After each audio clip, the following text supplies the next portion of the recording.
And there's greedy and strong hold levels within this move, within this move, within this move. Like there's one right there and there's a greedy one right here, right? So forth and so forth, right? And maybe we're going to speed this up a little bit here. We'll go to the hourly candles. This is taking a little long. Oh, well, it completely kiboshed our replayer. So what we're going to do is we're going to delete these brush strokes. Those brush strokes are gone. We do have the point that it created here, so we can kind of go back to this moment here. This point would have been created off the strong hold level, interacting with the local inverse hold level here, and we'll talk about that in the future. But for just this video, we're really focusing on the strong and greedy levels. And you can go back into the 15-minute, and so if that's fine, you have an inverse right here, which would have created that moment, or maybe it's right here on a different time frame. Either one of these two candles is fine. The point being is that it's inversing the move, which is creating the trend off of the strong hold level that gets your instant bounce reaction. And inside of that strong hold level, there's going to be a greedy hold level that's going to have a reaction through trend. The strong hold level created this trend. The greedy hold level is, if it can hold over time and create a ladder, it will attack the strong hold level's trend that it created. So you see, we're getting a little complex here. So I don't want to lose you guys with what I'm saying, but yeah. And then so we have the strong hold level back here. So we actually just defined the whole entirety of this move. So we have our strong hold level back here, which is going to create the trend on the other side. Again, this isn't about trends. This isn't about any of that stuff, but it's going to create its own trend because of that level that's being interacted with, its own greedy level. And yeah, we'll get into that in the future and how we put this all together. But you can very clearly see this move right here that we pinned. You can see the greedy part of the range down here, right? You can see the greedy part of the range is setting up a ladder to attack this trend, to go after its next strong point, right? So this greedy level was basically set to attack this strong level back here, right? So that's perfect. This is exactly what we are explaining across every single move that we're looking at, but now we're just seeing it live. So, you have this ladder, it breaks over top of it, backtest trend, confirms it, creates its own trend, backtest breaks over it, hits the strong level. It should have a strong reaction down, right? It should have a strong bounce down because it's the strong level in the move, right? So we're going to go and look at that. Voila, look at this. It had a strong reaction down. It had 10% move down off the strong, actually probably more than that. It has a close to a 12% move. Yeah, actually a 12% move off of its strong level. And then you would have had, again, a strong and greedy hold level, even inside of these ranges. And so forth, as if, your next strong bounce level would be here and your next greedy level would be down in here somewhere, right? Like you'd have some kind of, as you work through the time frames, you would have some kind of greedy hold level right here. And then so this is gone. We can simply delete that. And, what we can do here is we can adapt this daily to this like this. So now we have our new trend. That strong point, remember that strong point created our new trend point, which is perfect because then we even have a trend touch here before a big rejection down. So it's really just filling in every single blank we have, really giving us the complete picture of what is supposed to happen here. Really doesn't leave anything to question when you understand there's a bit of a different tone to these hold levels, right? Like they're quite incredible, strong and greedy levels. Okay, so they are something that will forever change the way you look at hold levels, because you'll at this point start to realize understanding of hold levels means that there are different types of hold levels that have different types of reactions. Notice how we didn't talk about break levels in this video. Good question. What about break levels? We don't need to talk about break levels in this video. Actually, break levels have a very different type of reaction on our charts. Right now, we're specifically talking about hold levels so that we understand the reaction of that level being hit and what it is supposed to create. So now that we understand, we don't just have hold levels. We have a multitude of hold levels that will give us very specific reactions that will also tell us very specific points in the future. So, for example, we've already talked about this, but for example, if a strong hold level, and this red level is a strong hold level, if a strong hold level hits and continues to hold, you can expect a strong reaction, right? And that will create a large move. Okay. So you can see it here. The strong hold level gets hit and it starts to create its ladder, just exactly like we talked about before. It gets hit, it bounces off the level, and it starts to create its ladder. This is setting up a large move down. Okay. because of the reaction being strong, if this remains to be true, the reaction then will be true. And it does remain to be true. You hit it here over the course of whatever. These are 15-minute candles. If you went to a 4-hour candle, this would just probably be back-to-back candles. So you have a strong reaction point that does hold the level, creating a strong reaction point for the future, and it never comes back and tests it. It creates its trend, and it is therefore setting up a strong reaction point down in the future. So we've just started this move down by the looks of it. It looks like it's going to continue for a little bit here.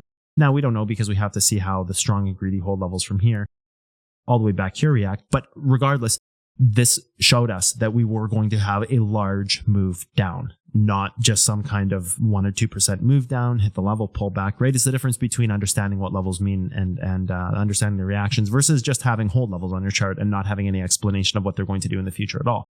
Had this level not held, we would be going after the greedy level, which would be up in here somewhere. So we would be going after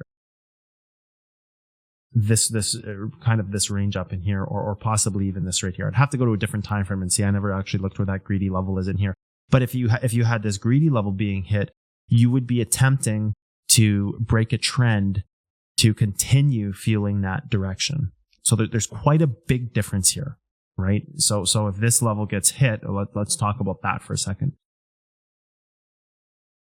Go back to here and we have the strong level, okay? And then we have the greedy level. So we're going to take this one, copy, paste it. We don't need that one anymore.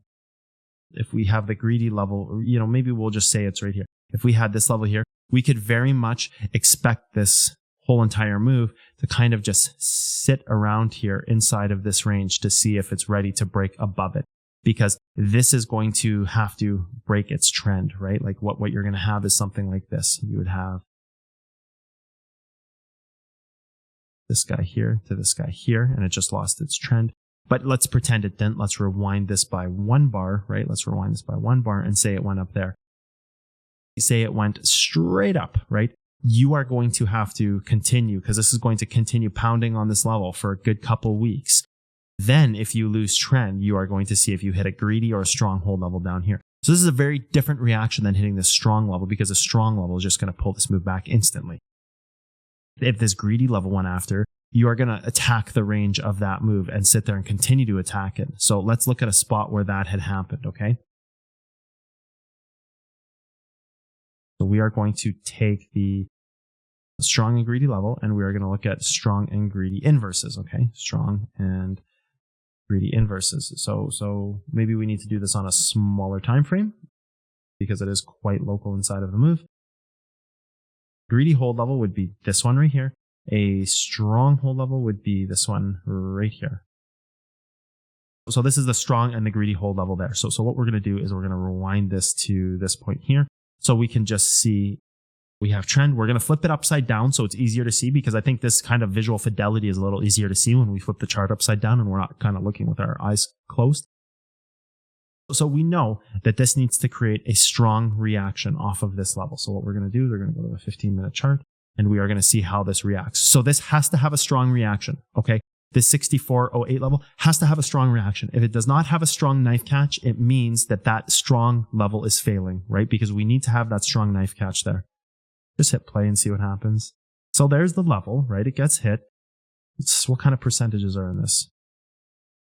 Not really a lot, is it? It's 1.58. So, I mean, I'm looking at this level here and I'm saying, okay, the strong level, 1.58%. It's not bad. It was a great buy. You could still have bought it and made 100% on the trade. That's, on 100x. That's not the question. That's quite clear that the trade is good there. But we need to understand that the crucial piece of information here is like, oh, we didn't have a big bounce off a strong hold level. We're probably going after the greedy level. And if we don't, if we continue to move through this level, we're basically going to gap right to the greedy level. So don't really have this strong reaction. So you can see where the diminishing of the move is based on the reaction of the level. So that's the key information, right? You have your strong level. It hits it. It has a small reaction. That means the strong hold level is false. Okay, fine. It had 1.8. This is still not enough. We need like 3-4% here. We need like a 4% move or something to have a strong reaction. If we don't have that strong reaction, it means a level is failing. It means a strong level is failing and it's going after its greedy range. And if it's going after its greedy range, it's going to attempt to hold that range over time. And if it continues to hold that range over time, it is going to use its own trend to try to break that move. Okay, so that's everything we talked about. We picked a random spot on the chart. So now we need to see how that plays out. Let's see if it's going to linger around this level or not.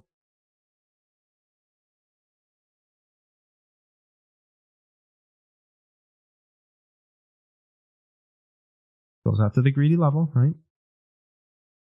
If what we said is true, it means that it should break over right over top of it after attacking the range, right? So there you can see the range right there. It breaks the greedy range, comes over top of it, back tests it. So we can flip this back over now, go to our larger time frame, take a look at what this level looks like. Remember when we talked about the greedy range is going to try to break its own trend. So you would have had this to this right here, and it would have hit that greedy level, right? Remember when we said you hit that strong level to create the trend? So you have, right, again, this right here. You create that trend hard close right here to right there, right? So you have your hard close trend. The greedy level is going to try to attack trend. So now we can go back into this level and see exactly where that strong level had failed. So we're getting a little advanced here. This is getting a little, it's a little outside of the scope. Well, actually, it's not a little bit outside of the scope of this lesson. It's way outside of the scope of this lesson because we won't be learning about doing all of these more advanced techniques that I'm doing with trend lines. We won't be doing that for probably another 30 lessons, but it's in the butterfly effect, but we'll do that in about 30 lessons. But the point is to show you the reactionary measure that has here, right? So we've already attacked the greedy range because the strong range failed. So the stronghold level failed. It didn't have the reaction we were looking after. So your greedy hold level gets hit, and now this needs to hold over time in order to break, right? Then look what you have. You have the trend that was created off the stronghold level. You go over top of trend, you backtest trend, you move up. You go over top of the greedy hold level, and we're going to move this to a different time frame, right? That greedy hold level, if it can't hold the move, and again, we'll simply go and turn this over. You know, this is much easier to always see on this side of the chart when you flip it over, because it simply looks like a hold level, and we're pre-programmed to see, oh, hold level, move up, right? Strong hold level, and we'll just rewind this again. It should cause a big bounce in the move. If everything we're saying is true and the strong hold level doesn't cause a bounce in the move, we'll attack the greedy range. And if that's true, it means we're going to have a trend. And if that trend breaks, that's what the greedy level is going after, is its trend. So there's the moment where the stronghold level doesn't have a strong reaction. Therefore, it's going after the greedy level. The greedy level has a trend it's going to attack. And once it breaks over its trend, the move is gone. So you can see the trend right here. You see the trend being compressed, right?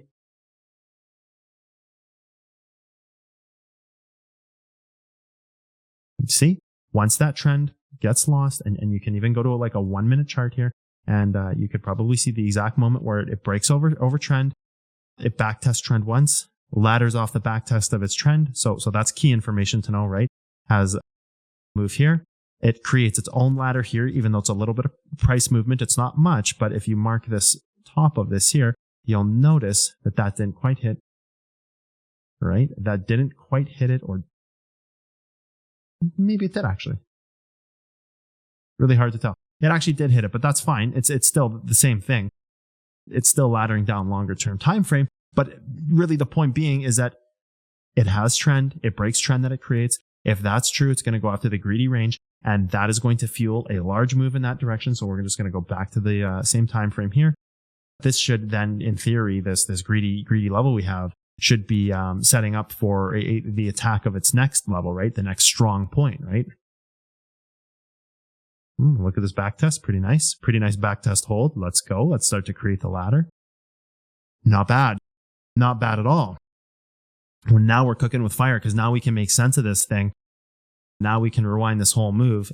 We can just base it back to the visual fidelity of a strong and greedy hold level. Wow, isn't that something special? So then you can just zoom out of your time frames here. Come back here, flip your chart back the other way, the way it's supposed to be, and therefore you have your greedy and strong hold level inside of its own independent range. And this greedy hold level is meant to attack that strong level. So let's see what happens. Oh, look at there's the back test of that greedy level again. You go right up to your stronghold level. Your stronghold level creates your trend point right there. Your trend point is supposed to have a big reaction. So you can know that if this level gets held and we don't go after this level here, that we are just going to go straight down. We're not going to go after this level and go straight down. If we went after this greedy level, we are using that to ride the range to break a trend that it's created. this strong level is telling us, hey, we hit the strong hold level. Look, we have the strong hold level here. We ladder down, ladder down, ladder down. We're going to be taking a big move down because that's what a greedy hold level a strong hold level tells us, is that we're moving down. And so we do. We have that big move down, as you can see right there, right? And then we just go after the same ranges over and over and over in quite a disgusting cycle or pattern, or, whatever you want to call it. So greedy and strong hold levels are really quite insane and very impressive once you know how to use them. They equal their equality, or what they represent is nothing short of a miracle, because, we started this lesson just with a simple understanding of, you have a strong hold level here, and then inside of that, you have a greedy hold level. So now you have the complete gamut, the reactionary points of a strong and greedy part of the move. So that's really, really the core teaching of this lesson, and really what the anchoring point is that you have strong reactions and you have greedy reactions. So you need to be able to assess and gauge in the moment what the strong reactions are going to do, and when they're failing, what does that mean? And the greedy reactions and what they're going to do, and if that's failing, what does that mean, right? So I hope everybody enjoyed this lesson. It is a great way to start off butterfly effect.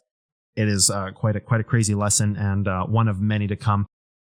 A series of videos that's, to be honest, really just, no words to describe what it is. So anyways, take care, guys. Strong and greedy hold levels. See you guys on the next one.